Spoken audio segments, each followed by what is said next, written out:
Welcome to Echoes and Roots. I'm Sabine, and I guide you back to nature, to your inner wisdom, and our ancestral ways of living in harmony with Mother Earth and the cosmos. Hello, everyone. Welcome back. And today's episode is going to be about understanding whale songs and why they matter. Now, it's kind of an in-between episode. I usually don't do weekly episodes, but I wanted to bring these absolutely incredible, beautiful animals closer to you and to share with you for your own remembrance as well, what they do, what all these different animals do is so important, and how we also used to know that and used to engage with the medicine of these different animals. And I promise you, next week I'm going to bring you closer to spring. We're going to feel it's going to be a bit more of a hands-on episode, and today is a bit more about remembrance and recognition of us being connected to the natural world. Now, before we start, I invite you to just come into your heart for a moment and feel in and feeling into, whales, and you might live in a place that is on a migration route of whales. You might remember a time where you sat on the shore and you felt their presence. You might have gone on a whale watching tour.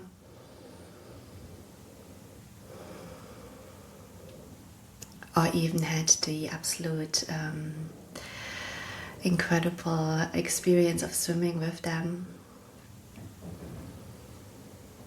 And just bring them here into your focus, into your awareness.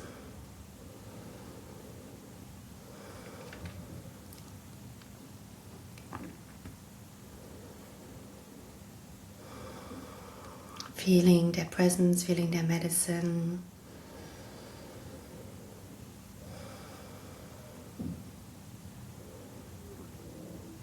And now we let ourselves be inspired by them.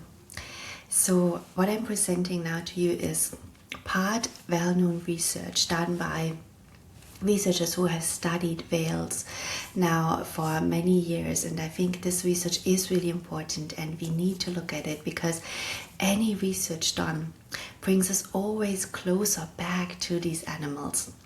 There is wisdom here from also indigenous civilizations, and then there's also the findings of myself and the incredible other women who joined me in my course Healing with Whales, which just finished last night, and it was absolutely beautiful. We connected specifically to humpback whales for 5 weeks, and we connected through dream work. So we made the intention to dream with them, and that also brings them into our awareness. We connected through telepathy, through other means of creativity, and then also through singing, because they sing. And this is a way of us also bringing this ancient old wisdom out in us, and then some other mind-body practices, meridian yoga, that I incorporate in my courses to connect people to themselves, to nature. And it was beautiful to be with the whales. Like, once you make that connection for yourself, the whales stay with you. They are like this really beautiful motherly energy that is always there, and their medicine is always available for us. So it's really beautiful. And now I do want to talk more about their songs, because there's only limited research on their songs, and there's a very specific opinion about why they sing, and it is just so it's just such a tiny part of what the real reason is, what they sing. And of course we didn't discover all the reasons. I mean, we might never fully know, but it is about giving you some ideas, some food for thought around why we have these beautiful animals singing for hours on end, spending lifetimes singing to our waters, to the oceans, and why maybe we have also done that, to sing to our environment. Now, let's start off. I have a couple of 3 pages research.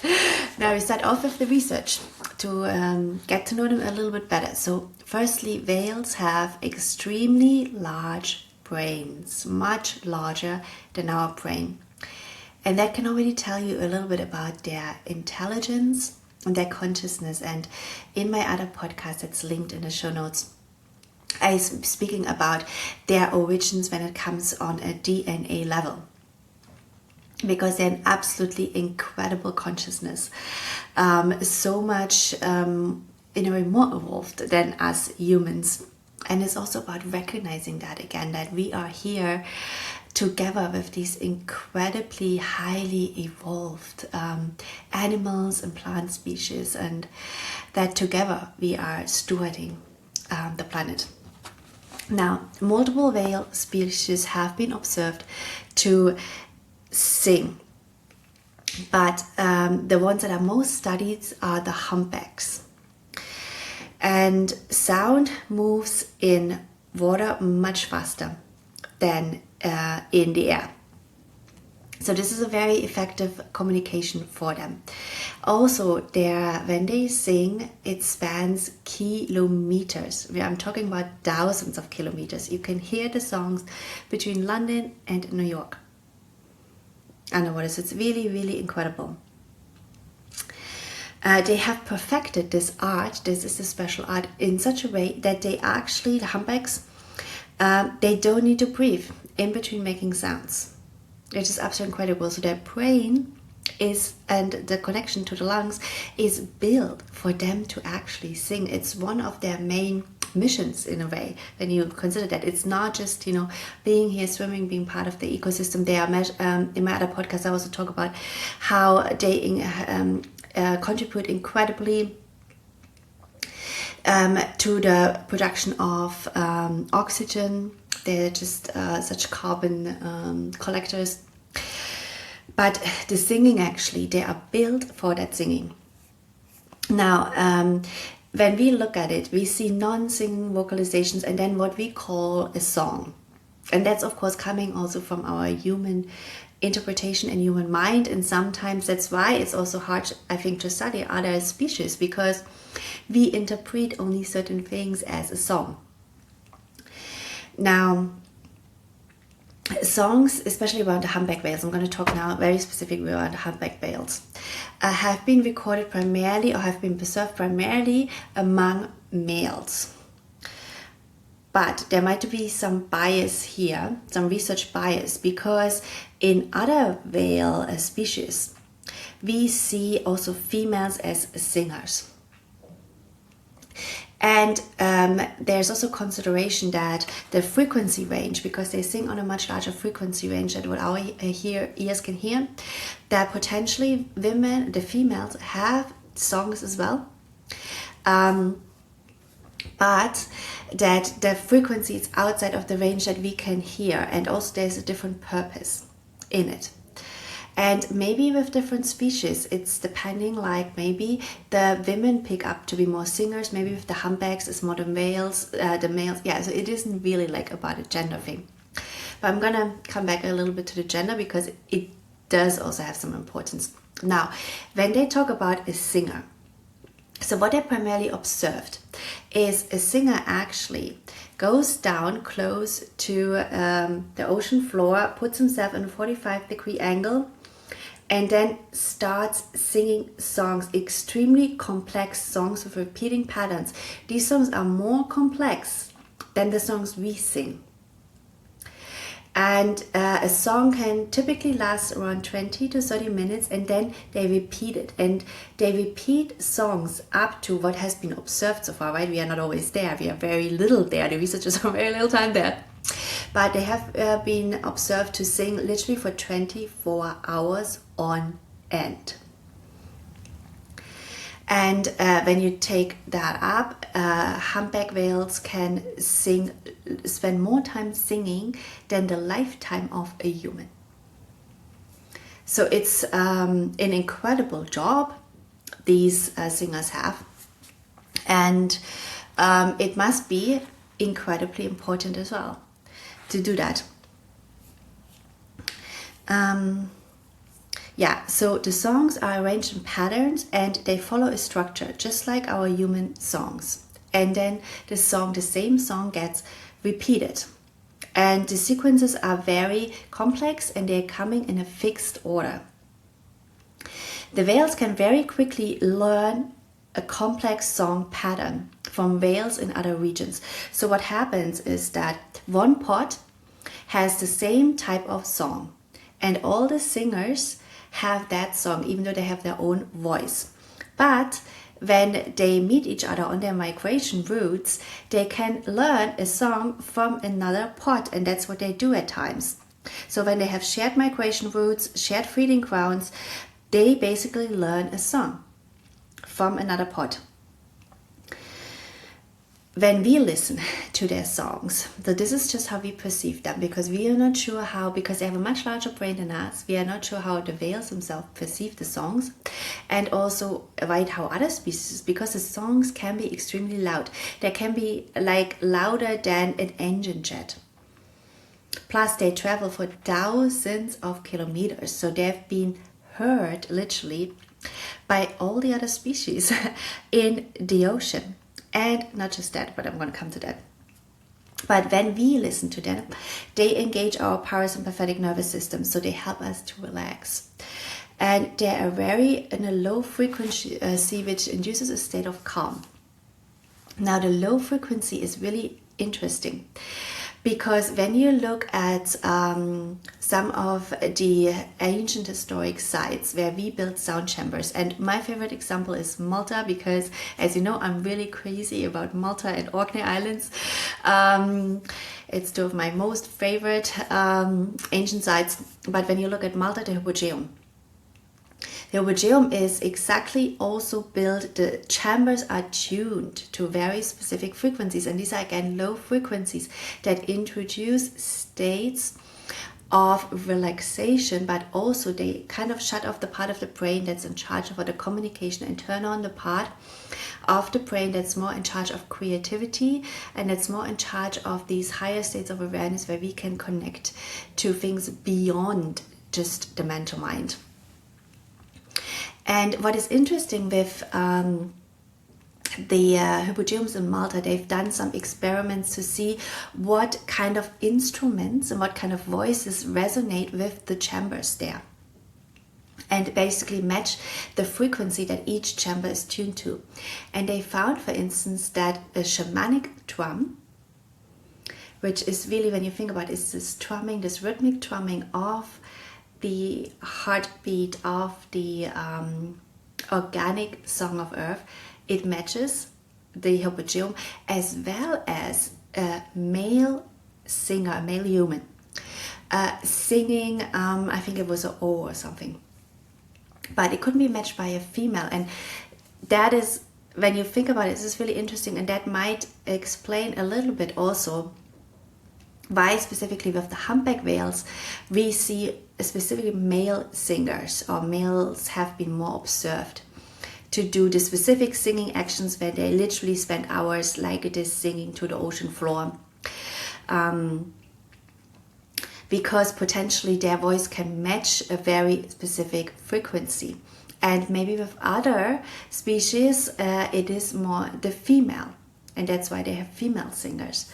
So yeah, really fascinating. And also when I was communicating with the land, both in Malta, where the Hypogeums are, and they have many underground Hypogeums. It's just that they only like publicly allow one, you know, to be visited, but they have so many there. It is incredible. It's just the whole island. I can tell you, this is so.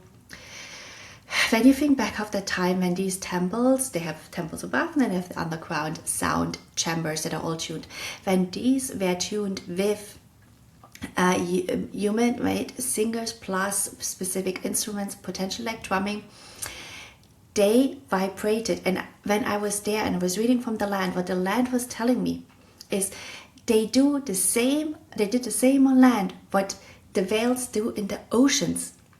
So they actually worked with the whales. They brought a very specific frequency, a harmonic frequency, into the fabric, into the frequency, into the grid lines, the earth energy lines of Earth. And they did it in Malta. We, us, humans, it's built by us. That's why it's so important that we understand these things again, so we can build things like this again. So they did it basically on land, but it also was working with the ocean. And I saw so clearly like how they understood what the whales were doing, and they were kind of replicating that on land. And this is also what the indigenous ancestors did. They understood the whales, the importance of those songs, and then we would, with like shamanic drumming, but also when when you see very old video recordings of indigenous civilizations, they stomp their feet on the ground. It's very rhythmic, and this rhythmic vibration basically brings back the harmony into these cells. It's the same when I teach in my classes to bring back flow into your meridians. I teach tapping. We tap everywhere like this, and on specific acupuncture points, of course, as well. But the kind of this vibration, rhythmic tapping, and also rhythmic stomping and drumming, and also rhythmic singing, like how the humpback whales do, it literally brings back the vibration, the resonance, the how cells swing, and it's important for the harmony on Earth, for the frequencies. So, and also in Orkney, when I was in Orkney, was the same. I was being told by the land that in Orkney as well, they worked with the whales, or with the wisdom of the whales and what the whales were doing. And so, and in Orkney, it's interesting, there is underground chambers, not though like the ones in Malta, but I'm sure there's a lot not discovered yet in Orkney Islands, specifically how they use sound. So yeah, let's go back to the whales. Now, the longest recorded session there, where we had researchers on site, which I tell you, most of the time we are not there when they're actually doing something, it was 22 hours. And it creates an incredible acoustic web of frequencies, because, as I said, it's really loud actually underwater, and it travels for kilometers on end. So it's massive acoustic webs these singers create, and then you have in different locations, a singer is usually alone, and then you have them in different locations. And now we come to the human explanation of why the whales sing. Because we are so funny how we explain things for our level of consciousness. But so where has the singing most been observed? Well, firstly, most been observed by males for the humpbacks, not for other whales, right? Other whales, also females. And specifically in the breeding grounds, and during the breeding season. So it's kind of seasonal, and in the breeding grounds. But we also have to admit that most of the researchers can do their work in the easiest there. There has been some singing also observed while they're migrating and while they're feeding as well. But the majority of the action seems to be going on in the breeding grounds, and I'm going to come back to why that is. So the human explanation, we are saying, oh, a man is singing and there is breeding and birthing going on. So the explanation must be that he is doing that to attract a woman. That's the human explanation. I'm just like, because maybe humans do everything, to get laid. Sorry. Oh man, I don't know, but it seems like some men. So that's the explanation, because also you need to consider the majority, actually all the research I read is written by men again. Like, there is no woman researching on these subjects, and maybe the explanation would be slightly different. The problem though with that hypothesis is, it's the main one, it's what they teach you. Every male observation you go to when you go swimming with whales, they will tell you, oh, we're gonna have a singer here and he's singing to attract the women. Because it's been observed in other animal species, that when someone, when a male sings, a woman comes or whatever. Yeah, but you know, we don't have to assume that everybody is the same and has the same consciousness, you know. So we know whales are extremely highly conscious, you know, like highly evolved beings. Maybe it's not just about mating.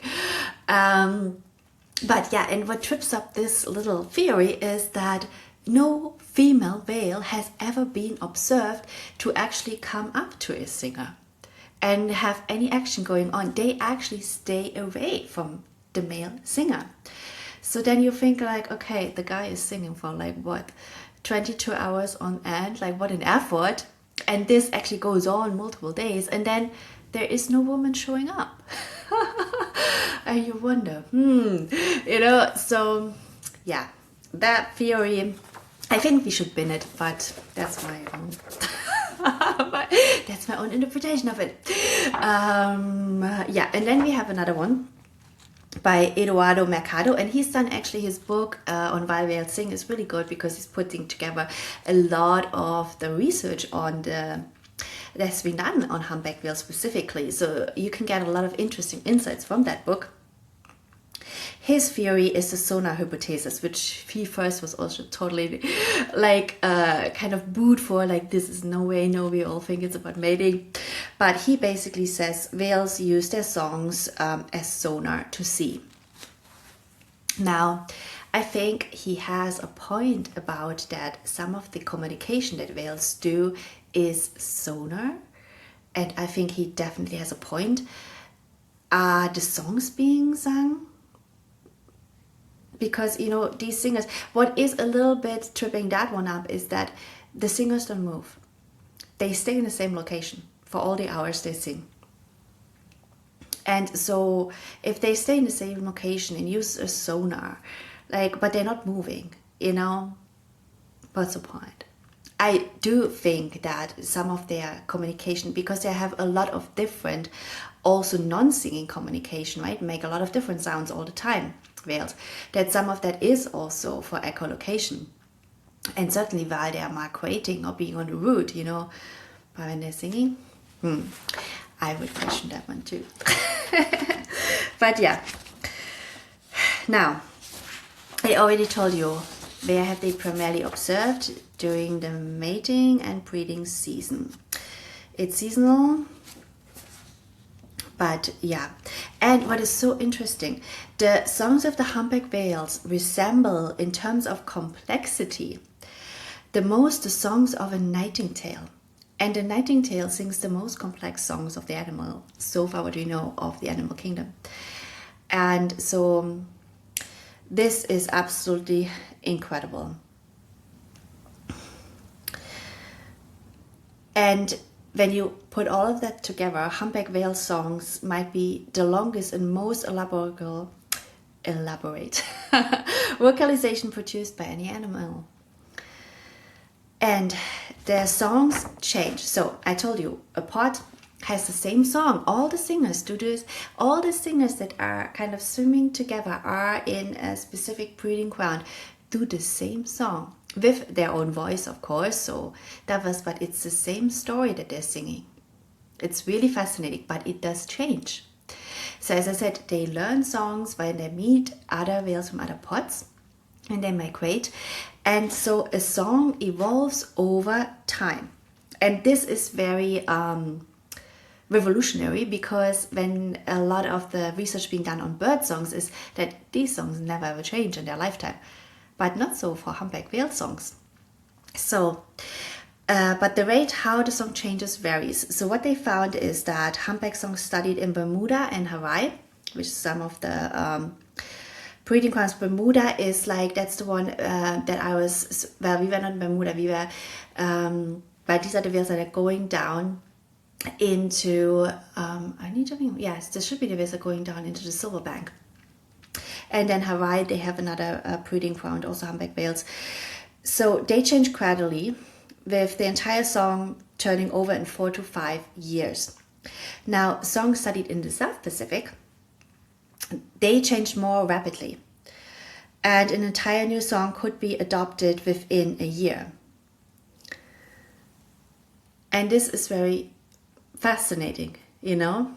So it's different across the globe, but also, so the humpbacks in different areas have different songs, but in the same area they sing the same song.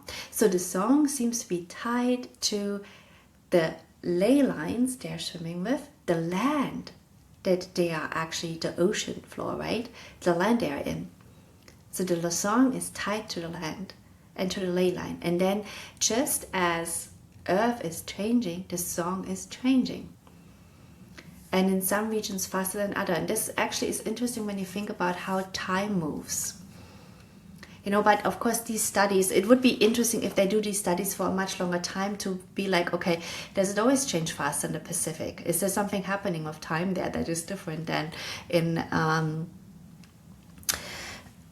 Bermuda, for instance, you know?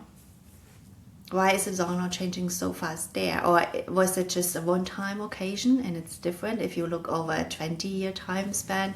So, I don't know. Interesting questions now. We're moving on. Yeah, and the acoustics. So that is the last thing from the research. The acoustic ranges between 10 hertz and 120 kilohertz. 10 hertz and 120 kilohertz. That's how the acoustic range is of the songs. And we can only hear 20 hertz to 20 kilohertz. So a lot actually of the communication of these whales is outside of what we can hear. And therefore also they suspecting that the females also do much more singing, but potentially when they move not in the same kind of action like how the males. And they span a very high range of octaves, more than we can sing. So they are master singers. Like they are built, literally there is research being done, like because even their lungs are different than us, in the sense because they don't have to breathe in between making the sounds, and they're built for that. Like they're literally built like a living, moving resonance chamber. You know how we build, like when I'm thinking about this now, how we built the Hypogeums in Malta, which were like these underground sound temples, and every chamber was tuned. Whales are a living, breathing organism that is built like that, like a music instrument that is living. Because even what's so interesting is how the song, their sounds travel around them. So for instance, when dolphins make sounds, the sounds generally just go like kind of like an arrow in front of them. But when a humpback whale makes a sound, everything vibrates around them. So it's like a sphere it's creating, instead of just being targeted to a specific area. And then also how they take on themselves, because this is another total interesting question from research, is like, how do they hear? How do they perceive their own songs? Because we hear something, but we have, very limited capabilities of hearing. And we hear through the ear. It seems like whales, humpback whales, don't just hear through their ear. They take in sound through other parts of their skin. So they take sound in through all parts of them. And this is so fascinating how, I think they're a fascinating instrument in itself. And I think it's so fun. And this brings us to what we kind of together in our course discovered about the medicine of their songs. We were listening, of course, also to humpback sounds that I brought back from the Silverbank, because also that's another thing, when you go on the internet, on YouTube, unfortunately now a lot of music isn't even original anymore, isn't real recordings, it's AI produced stuff that isn't actually coming from the animals or real musician. So we were listening to the ones from that we recorded at the Kugel Hours, recorded in the Silverbank. So now let's start with what we perceived a little bit. First and foremost, how we perceive the songs, even though they're done by males. The overall medicine of the whales is very female, very maternal. It's like this big embrace of the mother. And it is so much about nurturing life. I always see them as they are the mother of the ocean. They are the nurturer of the ocean. And when you think about that, they primarily sing in the conception and breeding grounds. And that brings me back to Malta, because I really believe we build what they do on land. I really believe that we learn from them and then we build this on land. Because so in Malta you have underground sound temples, and when you underground, we know that when underground we make vibration frequency, it flows into the water, it flows into the sacred springs, it flows into everything. And then above the ground, most of the temple in Malta are, in my opinion, fertility temples, birthing and conception temples, to bring in really humans of a very high level of memory and of consciousness. Because what are we struggling with right now? Right, just this morning I had a conversation about this, that we do not have access anymore to our true Akashic records, so our true memory, who we are as a soul, to our blueprint, to our mission, to why we are here. We are not connected anymore to the unity consciousness, to feeling God everywhere.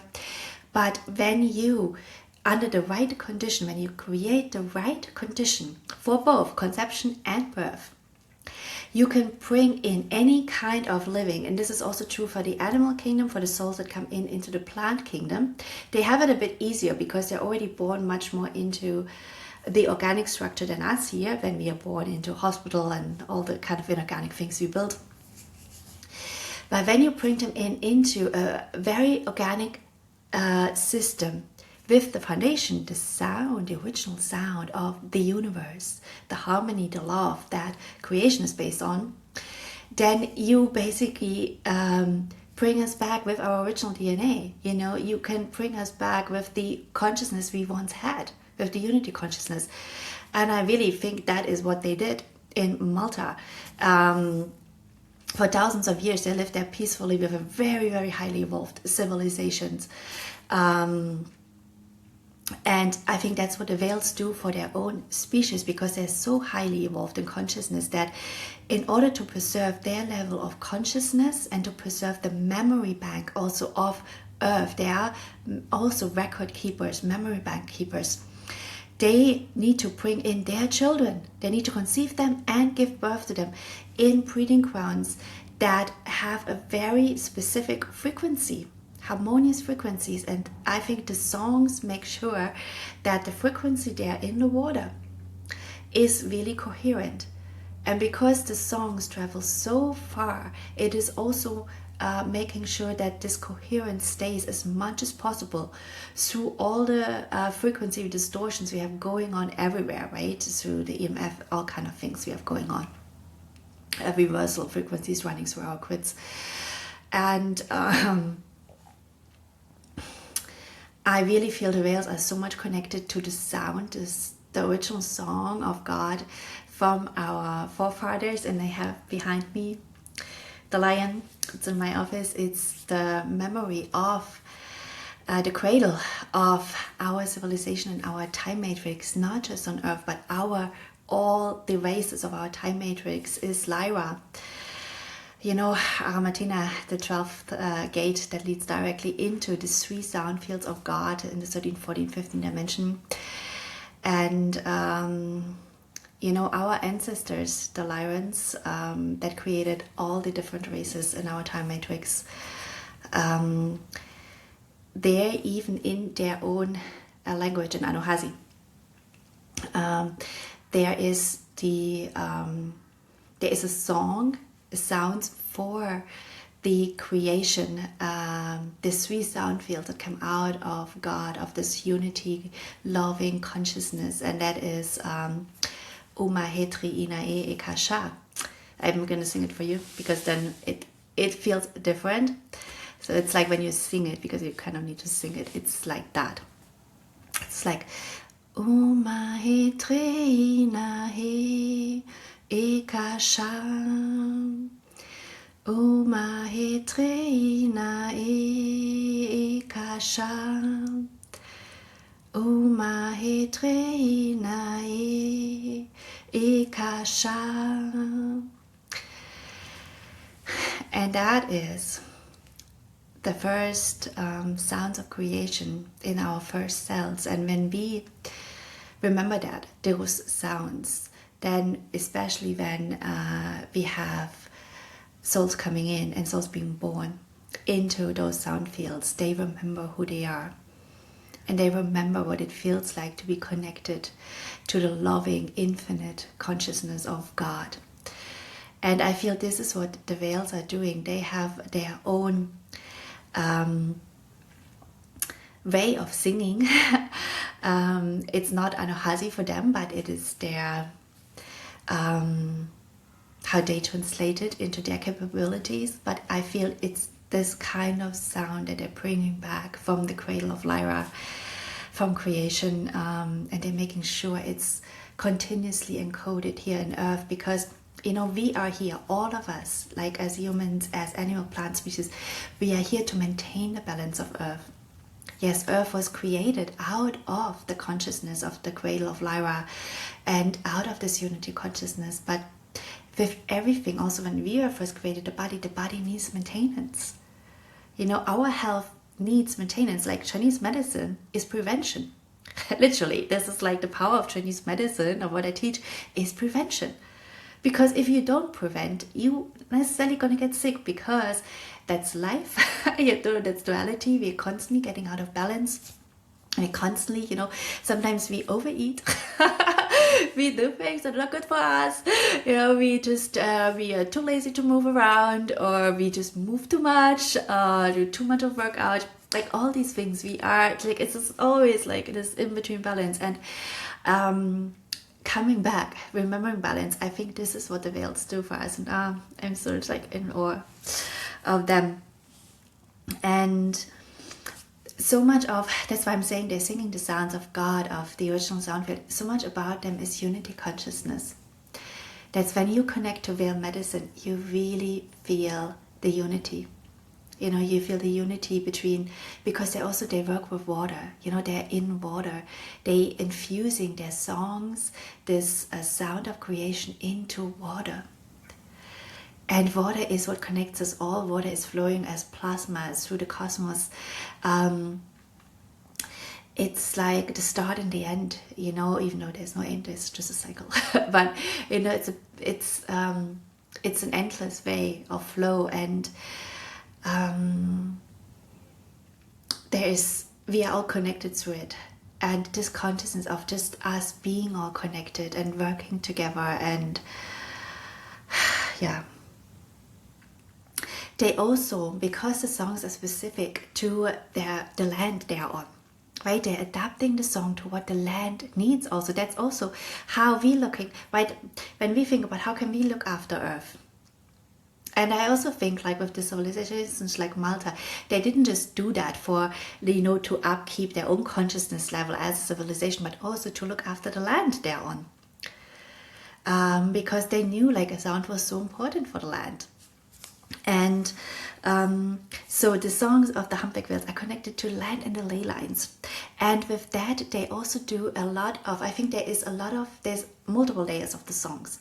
There's also storytelling in the song. Because even when you take from Anuhasi, Uma Hetre Ina E Ekasha, when you dissect this, it tells the entire story of creation. In these couple of words, you can make this actually into a whole book. A book with like thousands and thousands of pages about how from the first sound, the first particle, creation came into being. And how then creation forms into like 2 and into 3, and and I feel their songs is the same. It's like the storytelling. It's when they have their babies come in and when they conceive. It's like they do want their babies to remember. They do want to remember, this is like our ancestors, this is Earth, this is what you're being born into. You know, this is like all the important information here. This is the story of our own whale pod. This is the family lineage you're coming into, and I feel so much of their songs, it isn't just harmonic frequencies, it's also stories. And when they adapt their songs and when they meet each other on migration routes, it's also stories that they give on to the other whales, because it's also about not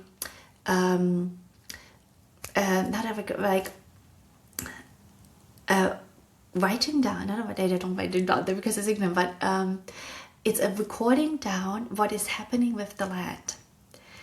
Like almost like, okay, we take care of this part of the land, this part of the ocean, and this is what's happening here. This is, for instance, there's also, of course, there is for sure very practical information. These are the best feeding grounds. This is how you swim on the migration route and avoid like big dangers. This is where there are disharmonious frequencies. You know, this is how many babies have been born here and there and there. I think there's, of course, for sure, very practical information, because when we think about when we do storytelling, there is this whole giving on like lessons, right? From the ancestors, from the past, but there's also very practical information in our stories too when we sing. So I think it's the same for them. And I think there's also a real exchange with the land. Because, you know, in the last podcast I did on the whales, I think I told you the story about how whales and trees are connected, are they siblings? And when I was, for my course, I was working with two pods of whales. One is the one I swam with physically, that's migrating down the east coast of the United States into the Silverbank in Dominican Republic. And the other one I worked with is the one that's migrating down Europe, from Norway down into Cape Verde. And that one is also so interesting because, you know, I feel, especially also with the connection to there's this old connection to Atlantean timelines, but then also going down into Africa, and I feel Africa holds so much, the continent Africa, I don't know, Africa holds like so much wisdom and so many I can't even call it codes, but Africa, I think, is very important as a continent. And when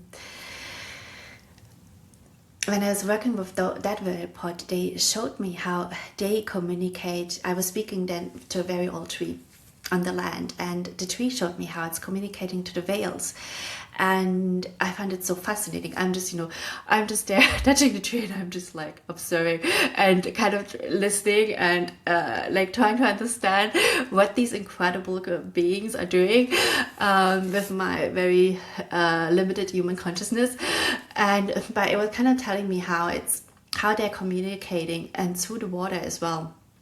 And how the whales keep them up to date about what's happening there at certain parts and what's happening to the waters in the ocean. And because they're all in charge, like trees, just as whales, you know, are so much. They have so much to do with the carbon cycle, but also and the oxygen cycle. But they have so similar tasks actually as well, and. Yeah, so I think there is an exchange of the different animal and plant species on the planet through the water about the state of affairs of Earth and also what Earth needs, because right, these plant and animal species give their gift, their medicine to Earth to keep Earth in a balance as much as they can, because the humans bring Earth out of balance. Sometimes I'm feeling we had a little nemesis. It's like, oh, what's the human up to now?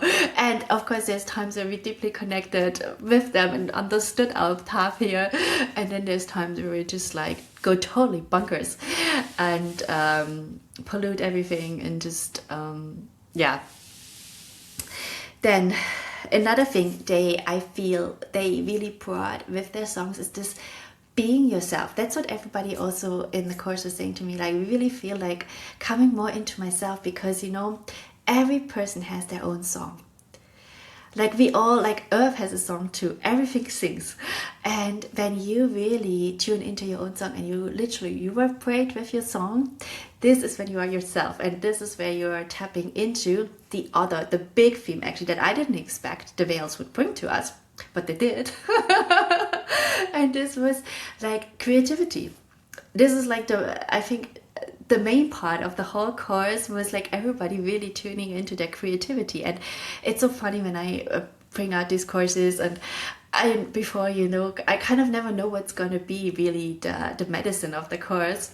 Of course I have an intention, the human mind has an intention, but then especially when you start working with animals and with the plant kingdom, it goes a different way.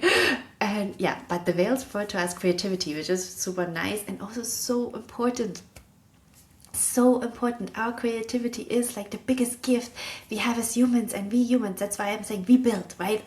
Like we create, we build. That's why we can build things like underground sound temples. I mean, like, you know, a whale is a swimming instrument and he just sings by himself, and we can also sing by ourselves. But then when we build an underground sound temple, we can like amplify that music so, you know, meaningful, and we can make sure that all the places we live and we work in have really nice energies.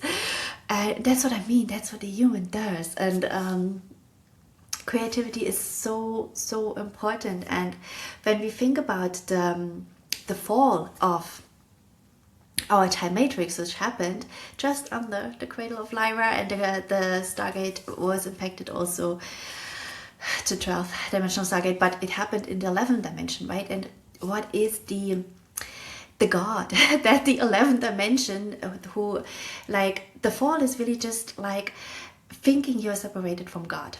You know, it's not, God is not judgmental at all. You know, nothing can really fall, but it's basically just that what happened to bring in some level of duality. So God has more fun and experiences like if God was a person, right? God isn't really a person, but sometimes I really believe if God, like I really imagine if God was a person, it does have incredible fun with creation, because it's like a soap opera what's going on in everywhere on all the planets. But it's only because of the duality. It's only because this Visibly fall has happened in 11th dimension, where then this consciousness that's separated from God and from infinite source of life creates its own God. And who's this own God? Who is trying to copy our creativity? It's the AI. Because, you know, everybody thinks, oh, AI is here to replace like the really boring monotonous jobs that no human wants to do. But I don't see it going that way. All I'm seeing, what AI is actually creating, is our biggest power as humans. And it's the thing that actually connects us to the original organic fabric of God, is our creativity. That's clearly what AI is copying and creating itself. It's like AI music, AI art, you know, AI texts, is all of these things. And where do we might end up in this? Maybe because, you know, that consciousness likes to see themselves as God and to be worshipped. And maybe that consciousness wants to be worshipped and at the top, you know, rather than a worker. And maybe it's planar that we're gonna be the workers who just consume, get a little bit comfort and some presumably safety, and do the jobs that need no brain. Sometimes I'm wondering. But what is so important actually with all of that is that we do keep on doing our creativity and connecting, because that's our connection to the organic matrix, to the original God field, you know. And it's actually because what is happening with the AI art, the music, the everything, the pictures, is there are inscriptions on it that influence us, little like, you know, hypnosis, manipulation. You could also call it that one. But it's because it's coming out of a system that is basically separated from God. So it has a certain consciousness, right? And that consciousness is encrypted in it. And it's the same when we create art. We are coming out of this system. We still remember, our origins, like our forefathers, the Lyrians.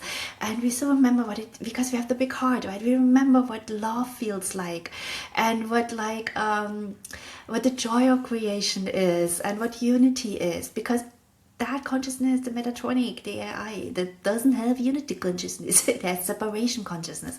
So even though it's also of God, but it's teaching us a couple of things. But we remember that, and that's why it's really fun to observe like the different frequencies, also the inscriptions in things. So for instance, now I have two different, browsers, and then two different search engines. One, of course, Google, who has like the AI overview and everything, and then one who doesn't have any AI, no AI overviews, nothing. Results totally different. What you get to see in the world is totally different. And it is important because, of course, I also have to admit, yes, the AI is very fast and comfortable, gives you quick answers to some things, even though we never know if the answers are really true. But the other one, actually, it feels even different. It feels different to have a search engine that doesn't have AI results. It's interesting because we're gonna forget, because we used to have it, but now everything. So that's one of the things that came up with me with the whales. Is like the whales actually, when they communicate with the trees, they're communicating via the natural World Wide Web, the natural one, which is the water and nature. And we used to plug into that. That's the real natural World Wide Web, where we can actually tune into anything on the planet, by tuning back into nature. But now we have the internet. And the internet, it also has good sides, of course. It has good and bad sides. But it is, in the end of the day, it is an artificial World Wide Web. And right now it's been overtaken by AI. And actually the information, we think, we are connected to the world via the internet and we can get information from everywhere. But that's not true, because what we get most of the time is a lot of fake news, false information. We actually, soon, most of our videos will be made by AI. We will have no idea anymore what's real and what's not real, unless we plug back into nature and actually start feeling. Because that's going to be the only thing we can rely back on, is to feel. And when you think about it, we think we know what's going on in China, or even now in Iran, or somewhere else. Actually, we don't. Because all the news we could be consuming could be totally fake and produced somewhere. In the past, it was already produced in, movie studios, was all fake. And now it's going to be even much easier with AI.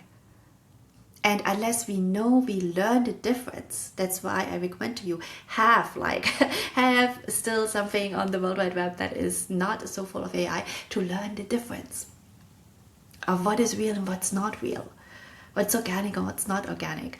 And for me, because, I love historic sites, and I do also a lot of research into historic sites, it's so important to, because I'm recognizing a lot of information out there is totally wrong. There is it's so incredible. There is hundreds or thousands of videos on YouTube about presumably things that have been found at some archaeological site, and it have been discovered, and everybody's jumping on it and commenting, and it's all not real. When you start researching on the sites of the archaeologists, it's not there. It's not real. And it's not that they're trying to hide something. but it just was never found in the first place. And the videos that all go back to the same sort of AI produced original video, which one said, oh, we found this, you go oh my God, so. And it also sometimes makes me think, okay, I actually have to just travel to the place, because I can't, you don't know anymore if something is really there, is really exists, what is true research, what is not, we have no idea anymore. And that brings us back. It was just like in the past. You know, in the past, we didn't have the internet. We also didn't know what was going on somewhere else. We had also fake books, just like now. Like, it is not different. So we still have to rely on the same things. If we want to really know the truth, we have to travel to a place, we have to speak to a person in person, call them up, you know, like speak to them. We have to feel, you know, connect to nature. It's still the same thing, you know. Because, yeah, deception and manipulation is everywhere. So, and I feel the veils really reminded us of that, you know, this, like, our own creativity and our own ability to tune into what is real, what is true, what is organic is so important. And also bring back the joy, you know, like just creating without being aware of yourself, which most of the time we are very aware. We're thinking, oh, how am I looking? How does it sound? How does it look? Like what I'm creating, you know, is this like nice or good or whatever. We're judging ourselves. But doing anything creative without judging, just for the fun of it, just because we want to express ourselves like this. And I think this is like the biggest incredible miracle of the human. And I think, you know, the other day I thought about this, like this saying that nature witnesses us. And I think actually when we think about when nature witnesses us being creative and singing and dancing and performing in a play and making art and building and all these things, you know, and writing poetry, and that nature is also enjoying. Like nature is literally, when you think about in the past, like we had these open stages and then we would create a play. And because we humans, we have so much emotions. I think we have whales have an incredible amount of emotional intelligence, more than us maybe, but we are very, like humans, we are very expressive of our emotions, you know. We are like, everything is about love and the heart and heartbreak, and we have all these stories, like most of our stories are about love at the end of the day. Let's be honest, you know, like who actually really cares about AI or whatever technology? No, most people do care about love. And so when you think about the big screenplays, you know, it's all about love. And when I sometimes think about, you have this outside theater, and then there is around there's like the birds and the trees, and everybody is witnessing us performing with all our heart and all our expression, these love stories. I think it is just beautiful. Yeah, it is just entertaining. It is beautiful. It is so what we bring to the table, why we maybe also go through all these emotions, you know, also grief. And because when you think about this is also how the animal kingdom experiences a lot as well, and the plant kingdom, they also grieve, and they lose members, they lose their children, they experience hardship, you know, famine, all these things, just like us. But they don't have maybe the same way of expressing like us, you know. They're not that traumatic. Put it out in art. They potentially like talk. But when you think of a tree is like a person, very quiet from our perspective. But a tree also feels, and I sometimes think when trees observe maybe us creating something from the heart, and in it is like, for instance, let's say we lost a child, and there is all the grief in it, that the tree feels that too, and it sees itself. You know, it sees itself in our creation. And I know, I really like this idea that nature sees itself or feels seen also in what we create, because we are the ones who express the difficulties of life and the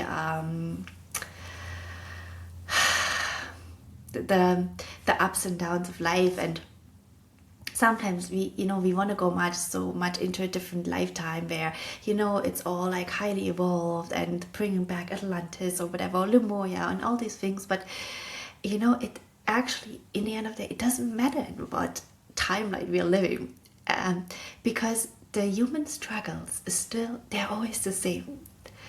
It's always about connecting, you know, always about experiencing love, it's always about the emotions we are having, going through fears, you know, like being on the hero journey, going through grief, being angry, having quarrels, you know, having jealousy. Like, it's always about all these emotions. That is, and I feel that no matter, you know, how evolved we can be, it's not going to be about that, you know, in some ways or form, because that's the human.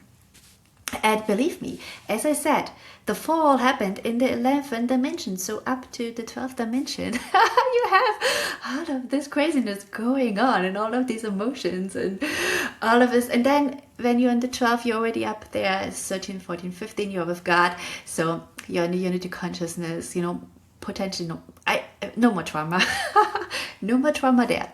But until then, it is, you know, life and trauma and joy and fun and all of these things. So yeah, we might as well just live it while we are here. So that's been much longer than I thought about my whale thing, but I thought it was I wanted to share with you because it was such a beautiful, beautiful experience being with them for these couple of weeks. And the next course I'm bringing out is Rewriting the Mother's Story, Healing the Mother Wound. And with that one, we really connect to the Divine Mother found within Mother Earth. So it's like it's a planetary consciousness, really. Not just any specific animal or plant species, but it's the whole planet, and it's the mother giving us a big hug on this crazy journey called life. So yeah, if you're interested in that, we start beginning April. No, where are we? Yes, we are in March. So thanks so much. Next week we're gonna tune into spring finally, and yeah, thanks so much for listening, and I hope you feel the whales, you feel their love, and you're also inspired to become a bit creative and yeah, put out your own medicine out there. So have a lovely week. Bye bye. Follow me on Instagram at Echoes and Roots for grounded spirituality, ancient wisdom, and nature-based living.